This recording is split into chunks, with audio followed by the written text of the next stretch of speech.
News మూర్తి గారిని రావాల్సిందిగా కోరుతున్నాము. అందరికీ నమస్కారం. ఈరోజు ఈ వేదిక నుంచి బ్రహ్మానందం గారి తల్లిదండ్రులకు నేను పాదాభివందనం చేయదలుచుకున్నాను. బ్రహ్మానందం గారు పుట్టినరోజు అనగానే ఆయనకి పుట్టుకనిచ్చిన తల్లిదండ్రులు గుర్తొస్తారు. కేవలం ఆయనకి పుట్టుకనిచ్చినందుకే కాదు, వారిద్దరూ భవిష్యత్ దర్శనం కలిగింది వాళ్ళకి. బ్రహ్మానందం అనే పేరు పెట్టినందుకు వాళ్ళకి మరోసారి నమస్కారం పెడుతున్నా. బ్రహ్మానందం అంటే ఒక వ్యక్తి, ఒక నటుడు 70 సంవత్సరాల జీవితం అని మీరు చూస్తున్నారు, నేను అలా చూడట్లా. బ్రహ్మానందం అంటే ఒక స్థితి, ఒక అనుభూతి, ఒక అద్వైత స్థితి. బ్రహ్మానందము అంటే ఎప్పటికీ నిలిచే ఆనందం. అన్ని ఆనందాలకి ఒక కారణం ఉంటుంది, ఆనందాలన్నీ ఒక కాలంతో పోతాయి. కానీ బ్రహ్మానందము అంటే బ్రహ్మ సత్యం, జగత్మిథ్య, జీవో బ్రహ్మైవ నాపరహ. ఇంకేమీ లేదు, బ్రహ్మ మాత్రమే మిగిలింది. ఆనందో బ్రహ్మేతి వ్యజానాత్. కారణం లేకుండా దానంతటి అది బ్రహ్మం అలా ఆనందంగానే ఉంటుంది, అదే బ్రహ్మానందం. సో బ్రహ్మానందం గారికి ఆయన నవ్వితే మన మనసు తేలికపడుతుంది. ఆయన మౌనంగా ఉంటే కూడా, ఎక్స్ప్రెషన్ ఆయన మౌనంగా ఉంటే కూడా మనకు చాలా ఆలోచింపజేస్తుంది. ఆయన జస్ట్ నటుడు అని మీరు అనుకుంటారు, నేను ఒక ఫిలాసఫర్ అనుకుంటా. అందరూ ఆయన కామెడీ అంటారు, నాకు ఎందుకో కామెడీ అని నచ్చదు. ఒక హ్యూమన్ బీయింగ్. మన హ్యూమన్ అంటే హ్యూమస్ అనే ఒక లాటిన్ వర్డ్ నుంచి వచ్చింది. హ్యూమస్ అంటే మట్టి. సో మట్టి నుంచి వచ్చాం కాబట్టి హ్యూమన్ అన్నాం. అలాంటి దాన్ని హ్యూమర్. బ్రహ్మానందం గారు అంటే నాకు ఎంత ఇష్టం అంటే, మీకు తెలుసు నా గురించి, కావాలని ఎదరికెళ్ళి గొడవలు తెచ్చుకుని అదేదో శాడిజంగా ఆనందించే నాకు టెన్షన్ నుంచి మర్చిపోవాలంటే ఒక్క బ్రహ్మానందం గారు మీమ్స్ చూస్తా.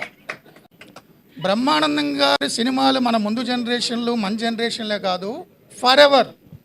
ఏఐ వచ్చింది కాబట్టి ఆయన రైట్స్ ఇంకొన్ని తరాలు కూడా ఉంటాయి. బ్రహ్మానందం అంటేనే ఫర్ ఎవర్ అని,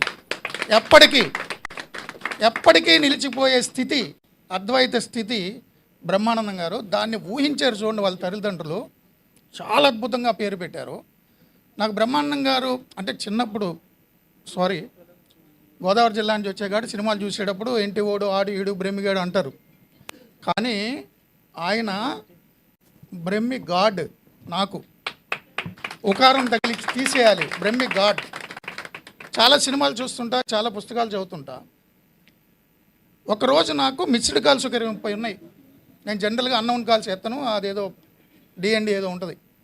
30 కాల్స్ ఉన్నాయి. చూస్తే బ్రహ్మానందం గారు. అసలు నాకు లైట్లో ఆగిపోయినాయి. అరే నేను ఇంత ఇష్టపడతా, ఆయన సడన్గా ఈ టైంకి ఫోన్ చేశారంటే, నా షోస్లో పర్టికులర్ షోలో నేను మాట్లాడిన మాటలు అవన్నీ కూడా గుర్తు చేస్తూ తెలుగు సాహిత్యము, ఆంగ్ల సాహిత్యంలో ఉన్నటువంటి అద్భుతమైన కవులకు సంబంధించిన కోట్స్ కూడా చెప్పారు. Salute sir, salute. Great philosopher, మన తెలుగు జాతి సొత్తు. ఆయన 100 ఏళ్ళు 200 ఏళ్ళు కాదు, కాలం ఉన్నంత వరకు బ్రహ్మానందం గారు మన డిజిటల్ డివైసెస్లో ఉండి తీరుతారు. ఆయన ఒక పుస్తకం రాశారు, నేను కంప్లీట్ చదివా. నేను మీ బ్రహ్మానందం అని, మీరు మా బ్రహ్మానందమే. నేను అనే పదం ఎక్కడ పోతుందో అక్కడ మనం బ్రహ్మస్థితిలో ఉంటాం. ఇగో పోవాలి. యోగ వాసిష్టంలో శ్రీరామచంద్రుడికి ఇదంతా వైరాగ్యం వచ్చేసి ఏం చేయాలో తెలియక రాత్రిపూట గురువుగారి దగ్గరికి వెళ్ళి తలుపు కొట్టాడంట వశిష్ఠుడి దగ్గర. ఎవరు తలుపు కొట్టిందంటే, నువ్వెవరు అని అడిగాడట వశిష్ఠుడు. అది తెలియక వచ్చా అన్నాడు. సో నేను అనే పదం కోల్పోతే మనం బ్రహ్మానందంలో ఉంటాము, స్థితిలో ఉంటాము. సినిమా చూస్తున్నప్పుడు నేను అనే పదం కోల్పోయి, అహంకారం కోల్పోయి పడి నవ్వుతాం కదా, అది బ్రహ్మానంద స్థితే. బ్రహ్మజ్ఞానం, బ్రహ్మానంద స్థితి పొందాలంటే జ్ఞాన మార్గం, దైవ మార్గం, భక్తి మార్గం చాలా ఉన్నాయి. నవ్వు అనే మార్గాన్ని మర్చిపోయారు. ఆ మార్గాన్ని మనకిచ్చి తెలుగు జాతికి బ్రహ్మానంద స్థితిని 2.5 గంటల పాటు థియేటర్లో లేదా ఫోన్లో చూపిస్తున్న బ్రహ్మానందం గారికి పాదాభివందనాలు. Thank you so much. Thank you sir, thank you so much for your valuable words. నిజంగా బ్రహ్మానందం గారి గురించి